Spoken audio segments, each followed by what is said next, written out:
with all of you here today. And as you mentioned, we're going to be talking about blockchain and sports and entertainment. And we have just a very accomplished panel here today with lots of different perspectives on this industry. So let's introduce our panel. We've got Kazim Attila, the CEO and founder of fan engagement platform Iconic. Also, Jose Luis Rose-Medina, the Senior Director, Corporate Partnerships and Licensing, EuroLeague Basketball. Misha Schur, Global Vice President of Mediacom for Sports and Entertainment, and Tyson Henley, the Chief Commercial Officer of AS Monaco. So great to have you all here, and I hope I was very close in pronouncing everybody's name right. All good, Jane. Very good. Absolutely. Very good. So let's start with just allowing you all to introduce yourself and kind of talk to me a little bit about your current roles, elaborate on how you're currently dealing with the COVID pandemic since it's impacting everybody globally.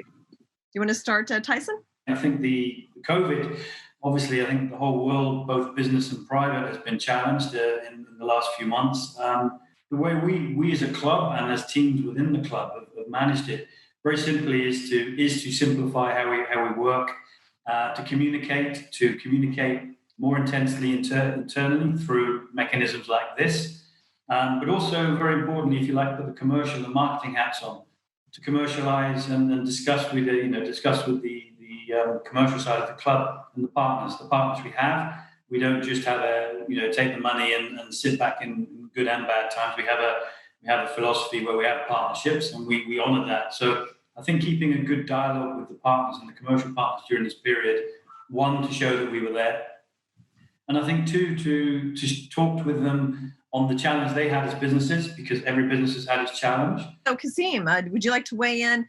What brings you here today? And tell me a little bit about Iconic as well. Looking at your question reference, how the impact on COVID had on us. Of course, we are a new company, right? We launched around the end of January.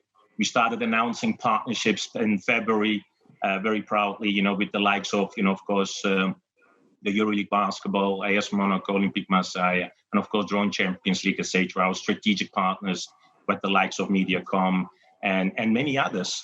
And while we are on the shift, suddenly, we get this problem, the coronavirus. So everything is on hold, especially for a new company.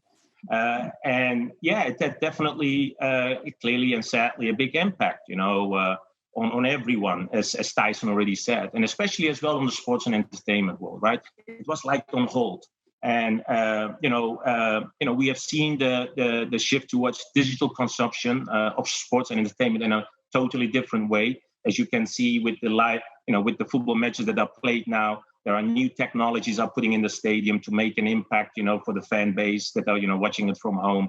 So it is definitely a new world if you look at it. So, and Misha, talk to me a little bit about Mediacom, what it is that the company does, and then how has the pandemic impacted sports brand building?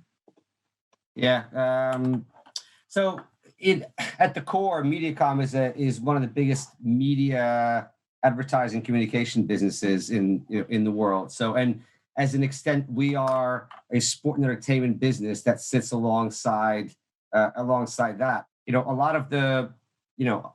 A lot of the clients have sort of taken a step back and reevaluated sort of where they've been investing their money and where, who going forward perhaps is best placed for them to deliver, to connect with people and particularly when it comes to being very sort of forward-thinking, digitally led organizations. So I think and we've been working through that process with them to say, hey, when we come out of this, the types of organizations that you want to look at and align with look like this. But interestingly, we started to in the last sort of 18 months start to do quite a bit of work with teams and rights holders and organizations on that side.